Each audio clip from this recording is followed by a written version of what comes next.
So how's it going, Schmier? It's going great. We're just released a new single today, last one for the album, and the album is coming in 2 weeks. And we have a movie coming also here in Germany in the cinemas in March.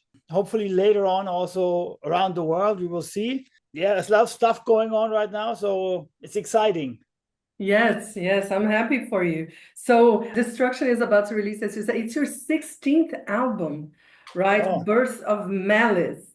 sounds a So, lot. and the date is March 7th, right? Via Yeah, Napalm right. Yeah, Records. yeah. Yeah. So it also celebrates 40 years of your career, 40 some years, right? A little more, a couple years more. Sounds like I'm old.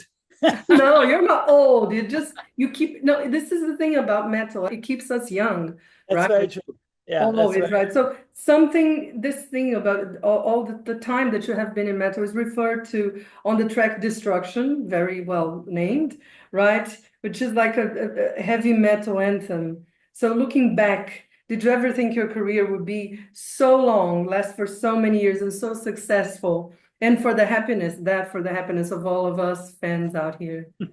Sometimes I think about how would it be if I could travel back in time and go to the young Schmier and tell him, hey, listen, keep on going, don't worry, everything will be fine later on. I think I would not believe, the young Schmier would not believe it. They would say 40 years later, come on. Back in the day, they were not taking us serious, They thought, those crazy guys, yeah, come on, it's they do their noise and they're not going to get anywhere with their crazy stuff. But everybody was wrong. People that kindly laughed about us at the beginning, they shut up over the time. And yeah, we had our ups and downs, and also difficulties. But that's part of life. At the end, yeah, it doesn't seem 40 years or 42 years even now. It's since the start, So it doesn't seem that long. If I look back, it feels like maybe 20 years, but not like 40. But of course, music keeps you young. So Yeah. when time is great, time flies, and that's how it goes with music. I think if you have a good time, time just flies by like this. Yeah, and when you're playing concerts, do you see a lot of new fans, like younger people in the audience, like really Yeah, yeah. rocking to your music? I mean, sometimes depends on the countries, and sometimes there's more older people. Sometimes there's a good mix. Sometimes there's very young people. I think really depends on the city and on the country. It was funny. We just played in Turkey, and when we started to play the Turkey, the first time was in 2000, and at that time Turkey just opened up for metal, and before that it was kind of forbidden. It was not allowed. So back in the day, in 2000 and actually 2000, it was year 2000, we were the first time in Turkey, and at that time everybody was students at the show, just students. Now we came back 25 years later, and all those students were now doctors and professors and teachers. And everybody wrote me on Instagram and, hey, I saw you guys 25 years ago, the first time in Turkey. I was a student and now I'm professor of surgery and blah, blah. And I'm like, it's really cool to see that, but sometimes also I'm surprised about how many young people come to the shows. Also, on the anniversary tour, we had a lot of times the father with the son, especially in Brazil. There was a couple of times the father came crying with the son. Yeah, my son is listening to metal too. And my first show was Destruction in 89 or something. And that's, of course, touching my heart too, Yeah, yeah, that's fantastic. So the new album has a much darker feel than the previous one. I mean, at least that's how it seemed to me when I was listening to it. Like the previous one called Diabolical, and it had the Mad Butcher thing, coming back. There was some humorous stuff there. But is this a sign of the times? Yeah, of course. When you write an album, it's always a reflection of what's going on. When you write music, and we write a lot of political lyrics, then you get influenced by the world, by what's going on in the world. Of course, we want to have something to say, and sometimes, I'm like, okay, I should write more positive lyrics, more like nice, funny lyrics, because people want to get distracted. They don't want to get disturbed by the lyrics. But on the other side, we grew up with punk rock. it's a need for me to talk about those things, and I want to deliver a message. And it's what Destruction does. A lot of the songs they might sound negative, but a song like Scumbag Human Race, which is a metaphor about what would be if the world, the planet could talk to us, it would say, you fucking scumbags, what are you doing to me, and that's how my lyrics basically works. I try to criticize, but I try to, also offer solutions and good vibes. Yeah, it's of course a sign of the times when I write. It's always influencing my writing. It's normal. Yeah. So you spoke about Scumbag Human Race, and another song that really struck me was No Kings, No Masters.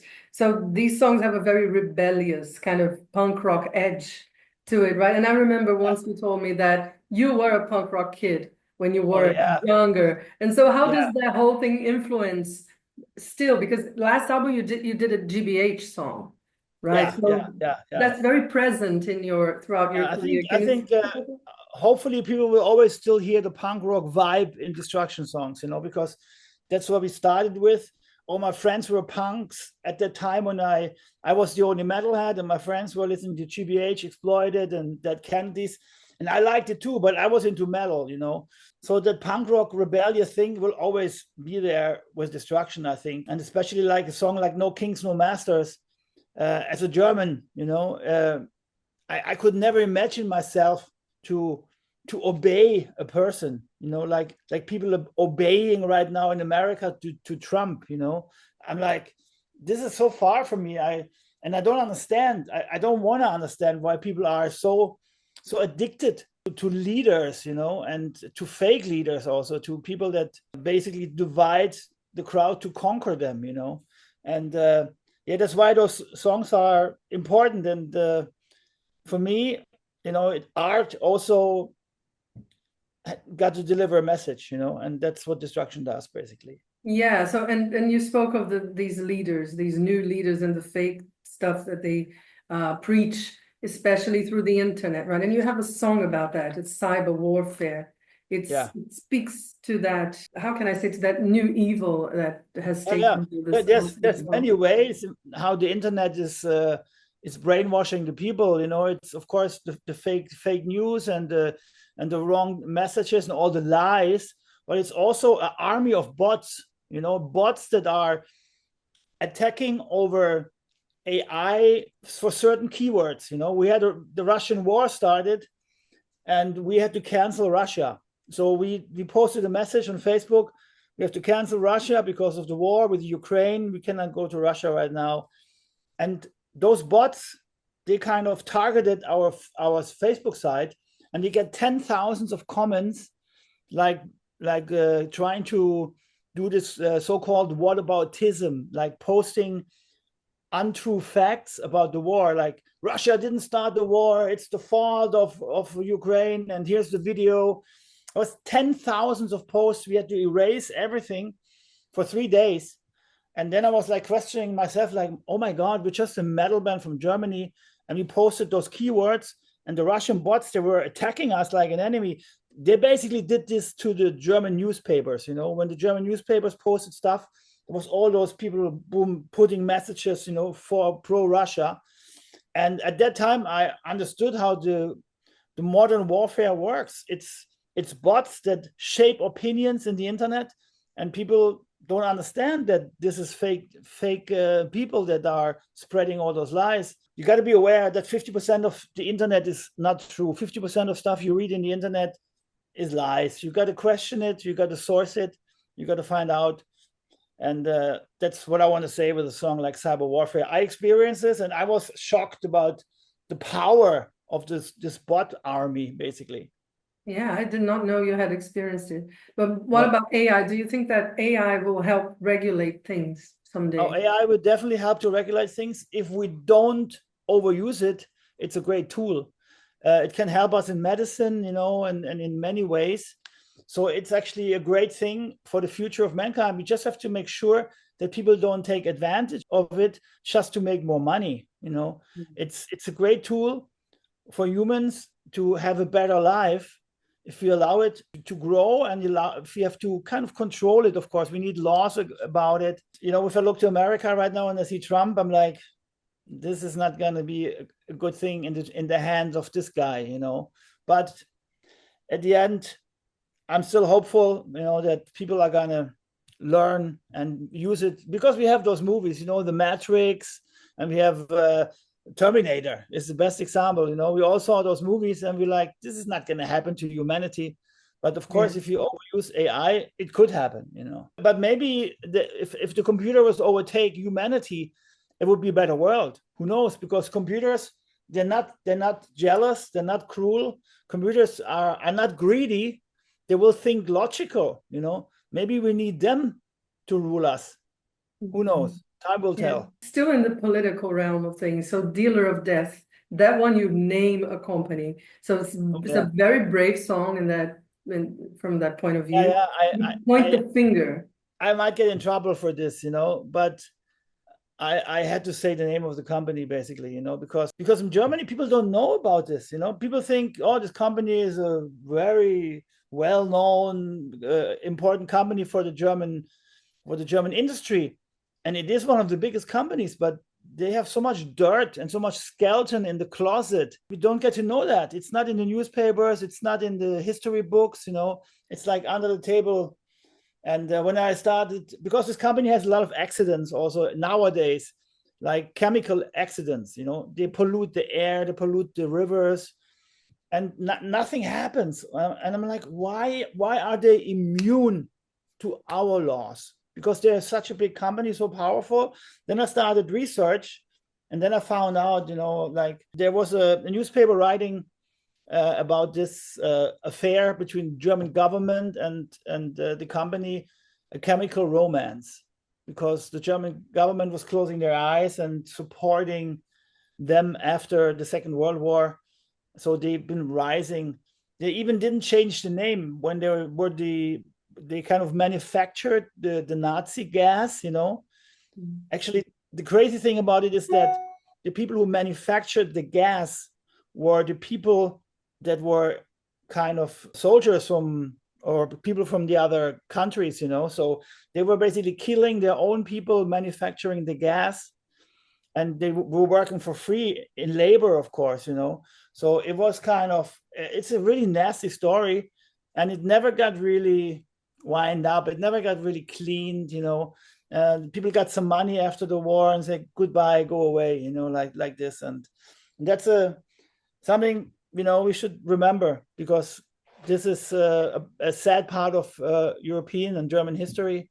So I catched up, and I thought it's time to tell the story once more. Yeah, you're absolutely right. I have a German friend who's about 65 nowadays, and he said that when he went to school, he's from Köln.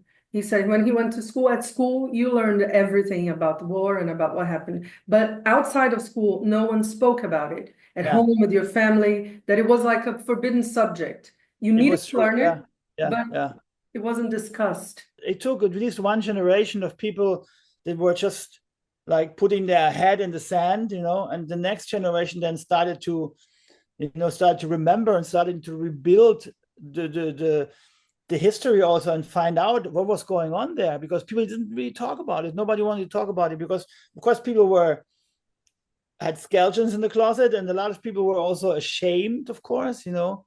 And then the war was, of course, cruel. And you know, when you lose a war, and such a cruel war, you don't want to acknowledge that something was wrong, you know, that you were on the wrong side. You were fighting for the wrong guy, and this wrong guy killed all your family and killed so many people. And I guess it's hard to swallow. And at that time, I guess, it took like a whole generation. And nowadays, I mean, Germany is doing a lot for this to not forget, but still the coalition between the industry and the government is a little weird, you know. And there's also the Volkswagen, there's also a lot of dirt in the past with them, you know. Yeah, you're absolutely right. On this topic of pointing fingers, I really enjoyed the song Greed, but I have to ask you, is that song about anybody in particular? Yeah, maybe it's the story of that I made before that somebody disappointed me, but I think many people might relate to those things I talk about, because we all go through life, and then we have friends, and we give our heart, we tear our heart out, we invest in those people, and once you grow older, those people all of a sudden they don't care about you anymore, and because maybe they get more money, they get more successful, they get a different life. And life is all about disappointment and about learning from the past and learning from disappointing events, and to get stronger out of it, and I think the song Greed is dealing with this. And of course, maybe there's a story behind it, of course, that I cannot tell now who it was, but this stuff that that when you think back, sometimes you're like, oh my God, this person is maybe the most disappointing person of my life, and then you write lyrics about it. Yeah, it's cathartic, isn't it? Yeah. So even the darkest of your songs, they always kind of bring a silver lining, so there's always something positive there. I think right? Very important. Yeah, that's very important, I think. Yeah, and how important do you think that is for your fans? Like, because people hear in a song about such negative things, and then all of a sudden, look, there's an exit, there's a way out right there. Yeah, I think it's very important, because if you just bash everything, it's not good. It's song like Angst, where I talk about anxiety and fears. We all have that. And at the end, we all have experienced it, and we all need sometimes just a helping hand or somebody that is there for you, and you can talk about it. And so that's the way I feel about my lyrics. Sometimes people come to me and say, "Thank you for this album. It helped me through a difficult part of life." And I think this is the biggest compliment as what you can get as a songwriter, that people tell you that you saved their life with your music, with your lyrics, and that's an amazing achievement, I think. Yes, it is. So to our delight, and me as one of your fans, now you have covered Fast as a Shark by Accept, which is to me one of these songs that from that time of heavy metal. So how influential was Accept for Destruction, and also this song in particular, because it's up there with one of the most important songs of German heavy metal, right? I mean, before Accept came, there was some German bands that were important, like Scorpions and To Trance, for example, a band that nobody knows really. They were one of the first German bands that really touched me with their music. But then Accept came, and already with Breaker, it was already an amazing album. But when Restless and Wild came out, when we heard Fast as a Shark, it changed our life. It was the first time that really the word speed metal was there. Speed metal, the riffing, the solo, the vocals, the songwriting.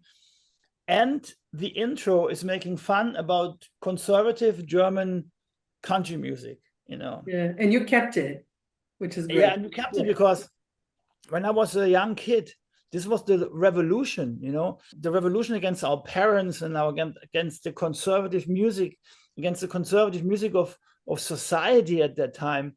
And we thought it was very brave from Accept to make fun about this, And I remember I played the song really loud. I opened all the windows in my living room, and just the neighbors could hear it, So it was a game changer, that song, for sure. Yeah, fantastic. And let's talk about the music video for Angst. I haven't seen the new one that you mentioned, but Angst has CGI, and it's like well-made CGI. So there's not too much of it. It's too much that would ruin it. So how do you guys deal with that? Yeah, we had the idea of this, doing this nightmare story, the fears of us, the fears of humans in the song, visualizing.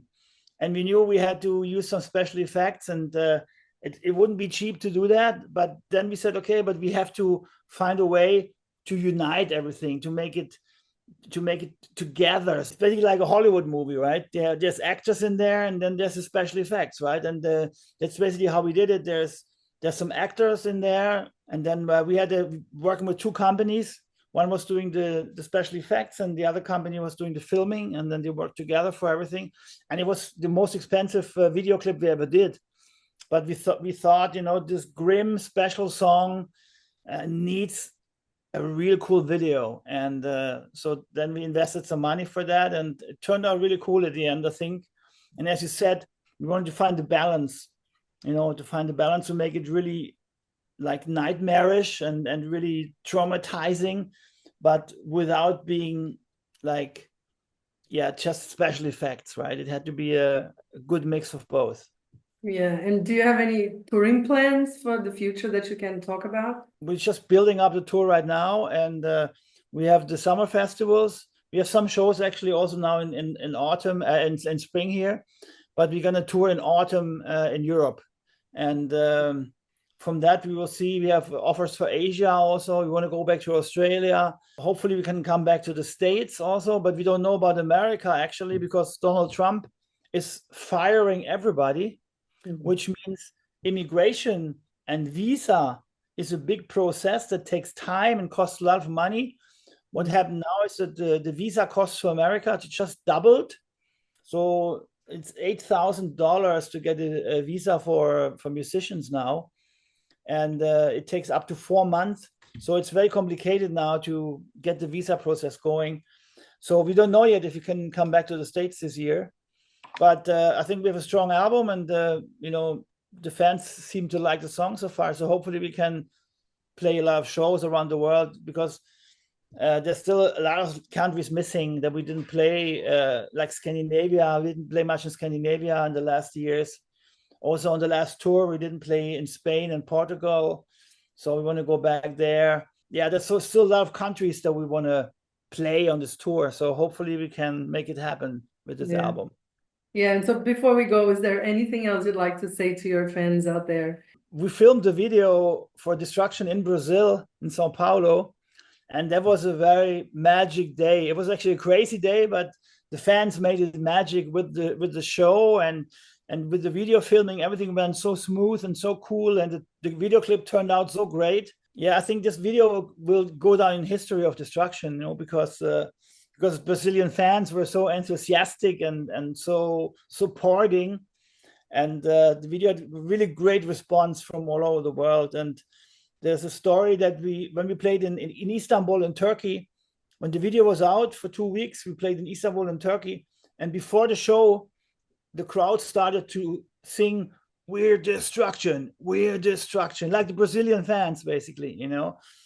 So they took that from the video and made it happening live before our show in Istanbul. And that was really cool, you know. So the message went around the world from Brazil, and hopefully we can come back to Brazil. I think not this year, but hopefully next year. Yeah. Yeah, that would be great. I will be there. So thank you very much for doing this interview. And I wish you all the best, and the album will be a fantastic hit for you guys. So thank you so much. Thank you very much.